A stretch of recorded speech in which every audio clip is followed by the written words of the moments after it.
Hello friends, नमस्कार। मैं open और बहुत बहुत स्वागत है हमारे चैनल स्टडी कैप में। फ्रेंड्स, एक बहुत ही बेहतरीन वैकेंसी का अपडेट्स आया है, वो है राजस्थान से, यानी Rajasthan staff selection board Jaipur की तरफ से एक बहुत ही बड़ी अपडेट्स आ रही है। और ये अपडेट आ रही है वैकेंसी का, और वैकेंसी का नेम है विलेज डेवलपमेंट ऑफिसर, यानी ग्राम विकास अधिकारी। तो फ्रेंड्स, हम चलते हैं एडवर्टाइजमेंट पेज पे, वहाँ देखते हैं क्या क्या क्वालिफिकेशन है, क्या क्राइटेरिया है, क्या पे स्केल है और कितने वैकेंसी है और उसका डिस्ट्रीब्यूशन कैसे कैसे किया गया है। तो चलिए फ्रेंड्स, वीडियो को हम शुरू करते हैं।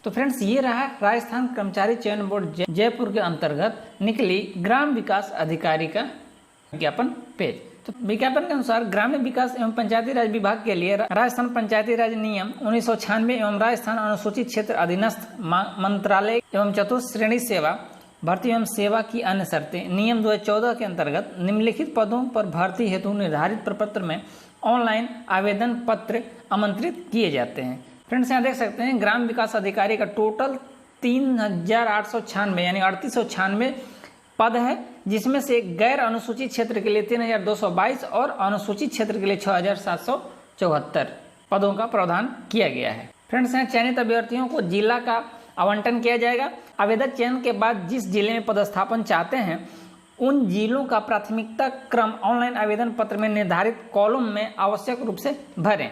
अभ्यर्थियों के अंतिम चयन के बाद पदस्थापन के लिए जिला आवंटन उनकी वरीयता एवं उनके द्वारा ऑनलाइन आवेदन में भरे गए जिलों के प्राथमिकता क्रम के आधार पर किया जाएगा। अभ्यर्थी अपने ऑनलाइन आवेदन में जिलों की प्राथमिकता क्रम ध्यानपूर्वक भरें, बाद में इनमें किसी प्रकार का संशोधन स्वीकार नहीं किया जाएगा। बोर्ड द्वारा रिक्त पदों के अनुसार अंतिम चयन सूची ग्रामीण विकास एवं पंचायती राज विभाग को उपलब्ध करवाई जाएगी। अभ्यर्थियों को जिला का आवंटन विभाग द्वारा मेरिट एवं अभ्यर्थियों द्वारा दी गई प्राथमिकता के अनुसार किया जाएगा। जिन आवेदकों द्वारा जिलों में के प्राथमिकता क्रम का उल्लेख नहीं किया जाता है तो उनकी प्राथमिकता ग्रामीण विकास एवं पंचायती राज विभाग द्वारा तय की जाएगी। यह नोट्स में दे रहा है कि ऑनलाइन एप्लीकेशन फॉर्म में समस्त वांछित सूचनाएं अवश्य अंकित करें। ऑनलाइन आवेदन भरने से पूर्व बोर्ड की वेबसाइट पर उपलब्ध इस विज्ञप्ति को ध्यानपूर्वक पढ़ लें तथा इसमें दिए गए निर्देशों को ध्यान में रखते हुए आवेदन भरें। आवेदन प्रक्रिया: आवेदन ऑनलाइन एप्लीकेशन फॉर्म में लिए जाएंगे, जिन्हें राज्य के निर्धारित ई मित्र कियोस्क पब्लिक जन सुविधा केंद्र के माध्यम से भरा जाएगा।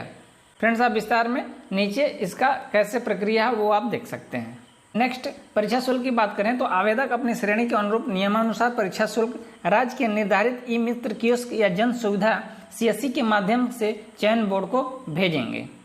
यह सामान्य वर्ग व क्रीमी लेयर श्रेणी के अन्य पिछड़ा वर्ग, अति पिछड़ा वर्ग के आवेदक हेतु 450 रुपये एप्लीकेशन फी का प्रावधान किया गया। वहीं राजस्थान के नन क्रीमी लेयर श्रेणी के पिछड़ा वर्ग, अति पिछड़ा वर्ग व आर्थिक रूप से कमजोर वर्ग के आवेदक हेतु 350 रुपये एप्लीकेशन फी का प्रावधान किया गया है। वहीं समस्त विशेष योग्य जन तथा राजस्थान के अनुसूचित जाति, अनुसूचित जनजाति के आवेदक हेतु 250 रुपये एप्लीकेशन फी का प्रावधान किया गया है। वहीं कार्मिक विभाग के परिपत्र के अनुसार सभी वर्ग के ऐसे अभ्यर्थी जिनके परिवार की वार्षिक आय 2.5 लाख रुपए से कम है उनके लिए SC ST के समान ही परीक्षा शुल्क 250 रुपये पेड करने पड़ेंगे।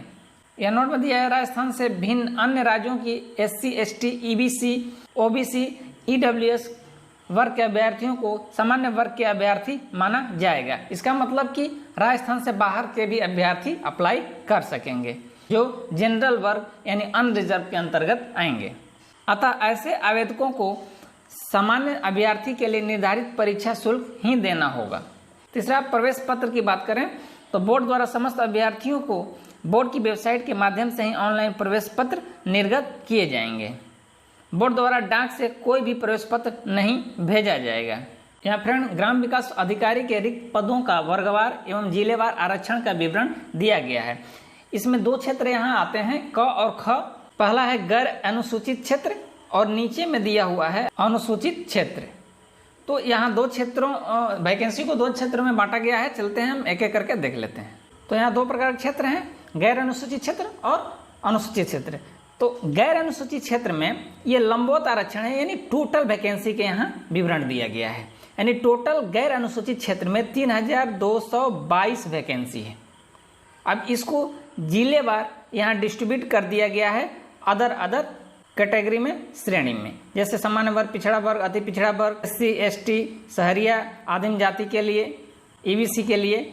और ये राजस्थान राज्य के सभी जिला यहाँ दे दिए गए हैं और प्रत्येक जिला में कितना वैकेंसी है कैटेगरी वाइज यहाँ मेंशन कर दिया गया है। फ्रेंड्स आप यहाँ डिटेल में आप देख लीजिएगा कि किस जिले में किस वर्ग के लिए कितना सीट रिजर्व किया गया है।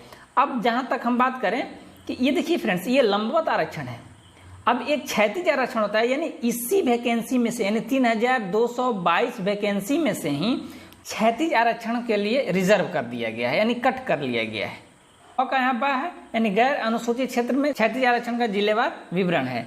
यह फ्रेंड्स देख सकते हैं कि ये श्रेणी दे दिया गया है, जैसे में दृष्टिबाधित, श्रवण बाधित, बौना, ऑटिज्म, बौद्धिक, और ये जिला दे दिया गया है, यानी जिलेवार इन लोगों के लिए रिजर्व सीट दे दिया गया है। यानी लंबवत आरक्षण में से ही कुछ वैकेंसी को रिजर्व कर दिया गया है क्षैतिज आरक्षण के लिए। अब अनुसूचित क्षेत्र पे आएंगे। ख है अनुसूचित क्षेत्र, यानी ख का भी आ है। अब अनुसूचित क्षेत्र में भी लंबवत होगा और क्षैतिज होगा। यानी अनुसूचित क्षेत्र की जहां तक बात करें, ये श्रेणी है सामान्य वर्ग, SC ST, EBC, EWS, सारे का नीचे में विवरण दे दिया गया है। वहीं जिलावार दे दिया है, तो जिला तो राजस्थान का यहाँ टोटल जिला दे दिया है और जिले वाइज यहाँ दे दिया है कि किस जिले में किस वर्ग के लिए कितना वैकेंसी दिया गया है, यानी 674 में से। उसी क्षेत्र में लंबवत आरक्षण 3 ही वर्ग का दिया गया है, सामान्य, अनुसूचित जनजाति यानी ST और अनुसूचित जाति यानी SC। अनुसूचित क्षेत्र में जो हमने 674 वैकेंसी अभी ऊपर में हमने पढ़ा है लंबवत आरक्षण का, तो उसी लंबवत आरक्षण में से ये क्षैतिज आरक्षण को कट कर लिया गया है, यानी अनुसूचित क्षेत्र के लंबवत आरक्षण के सीट से क्षैतिज आरक्षण का सीट निकाल लिया गया है, यानी क्षैतिज आरक्षण के लिए रिजर्व कर दिया गया है। फ्रेंड्स यहाँ क्षैतिज आरक्षण आप देख सकते हैं, अनुसूचित क्षेत्र के लिए सिर्फ विशेष योग्य जन को ही क्षैतिज आरक्षण की श्रेणी में रखा गया है, जैसे दृष्टिबाधित, श्रवण बाधित, बौनापन, एसिड पीड़ित के लिए, ऑटिज्म या बौद्धिक निःशक्तता के लिए, भूतपूर्व सैनिक या उत्कृष्ट सैनिक के लिए जिलेवार सीट रिजर्व कर दिया गया। और ये सीट रिजर्व किसमें हुआ है, अनुसूचित क्षेत्र के लंबवत आरक्षण के कोटे से हुआ है, यानी 674 में से ही ये सीट रिजर्व किया गया है।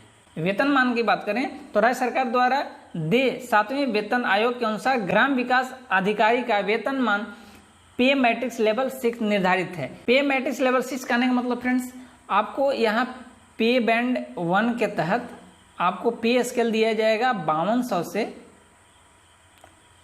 20,200।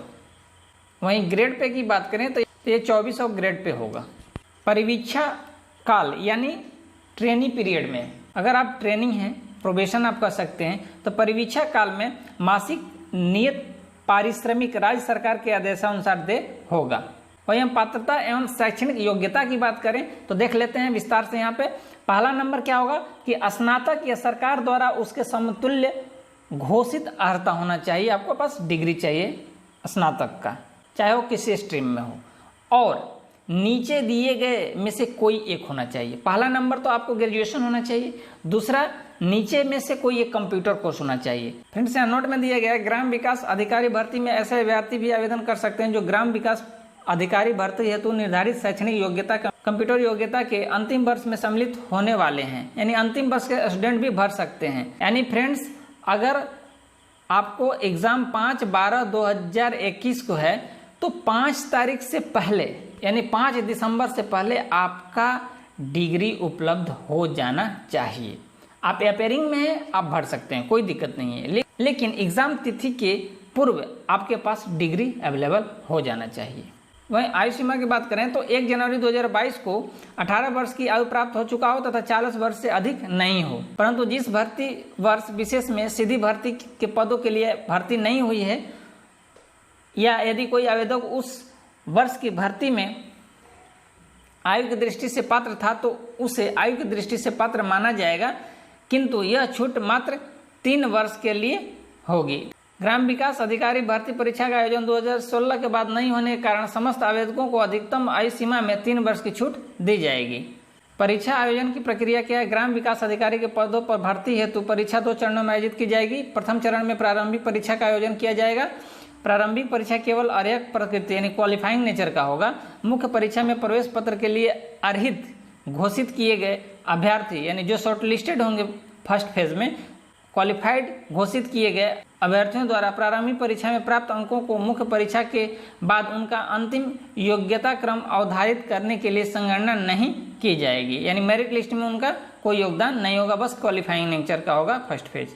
सेकेंड पॉइंट है मुख्य परीक्षा में प्रवेश दिए जाने वाले अभ्यर्थियों की संख्या इस परीक्षा के माध्यम से भरी जाने वाले श्रेणीवार रिक्तियों की कुल संख्या की 15 गुना होगी, यानी एक सीट है तो 15 लोग उस पर एग्जाम देंगे मुख्य परीक्षा में। नेक्स्ट है बोर्ड द्वारा प्रारंभिक परीक्षा का आयोजन संभाव्यतः दिसंबर माह में एवं मुख्य परीक्षा का आयोजन संभवतः फरवरी 2022 में किया जाएगा। जो कैंडिडेट अभी किसी ऑर्गेनाइजेशन में काम कर रहे हैं उनके लिए NOC देना अनिवार्य होगा, यानी नो ऑब्जेक्शन सर्टिफिकेट मीन्स अनापत्ति प्रमाण पत्र। सभी आवेदक जो पहले से ही सरकारी नौकरी में हैं या सरकारी उपक्रमों में नियुक्त हैं उन्हें अपने नियोक्ता को इस परीक्षा के लिए आवेदन प्रस्तुत करने से पूर्व ही लिखित में सूचित करते हुए आवेदन करना चाहिए। नेक्स्ट है ऑनलाइन आवेदन में संशोधन की प्रक्रिया। बोर्ड द्वारा ऑनलाइन आवेदन में संशोधन होते कोई ऑफलाइन प्रार्थना पत्र स्वीकार नहीं किए जाएंगे। ऑनलाइन आवेदन में संशोधन की प्रक्रिया नियमानुसार होगी। पहला होगा यदि कोई अभ्यर्थी अपने ऑनलाइन आवेदन में संशोधन करना चाहता है तो आवेदन प्राप्ति के अंतिम दिनांक के पश्चात 7 दिवस के भीतर निर्धारित शुल्क 300 रुपया देकर ऑनलाइन आवेदन में संशोधन कर सकता है। ऑनलाइन आवेदन में अभ्यर्थी के नाम, पिता के नाम, माता के नाम एवं पद का नाम के अलावा अन्य प्रविष्टियां में संशोधन किया जा सके। ऑनलाइन आवेदन प्रक्रिया में जो भी त्रुटि हुई है एक और चांस दिया जाएगा और वो अंतिम अवसर होगा। यह अंतिम अवसर परीक्षा आयोजन के पश्चात ऑनलाइन त्रुटि संशोधन हेतु एक निश्चित समय दिया जाएगा जिसमें अभ्यर्थी अपने ऑनलाइन आवेदन की त्रुटि को ऑनलाइन संशोधन कर सकेगा। ऑनलाइन आवेदन में संशोधन हेतु दिनांक एवं समय की सूचना पृथक से यानी अलग से बोर्ड की वेबसाइट के माध्यम से दे दी जाएगी। उसके लिए भी आपको 300 रुपया पे करना पड़ेगा। परीक्षा का पाठ्यक्रम एवं परीक्षा की स्कीम, ग्राम विकास अधिकारी भर्ती की प्रारंभिक एवं मुख्य परीक्षा की स्कीम एवं विस्तृत पाठ्यक्रम बोर्ड के वेबसाइट www.rsmssb.rajasthan.gov.in पर अलग से उपलब्ध करवा दिया जाएगा। तो फ्रेंड्स मैं उम्मीद करता हूं कि लास्ट डेट समाप्ति से पूर्व आप इस वैकेंसी को अवश्य भर देंगे। तो फ्रेंड्स मुझे दीजिए इजाज़त, तब तक के लिए बहुत बहुत धन्यवाद।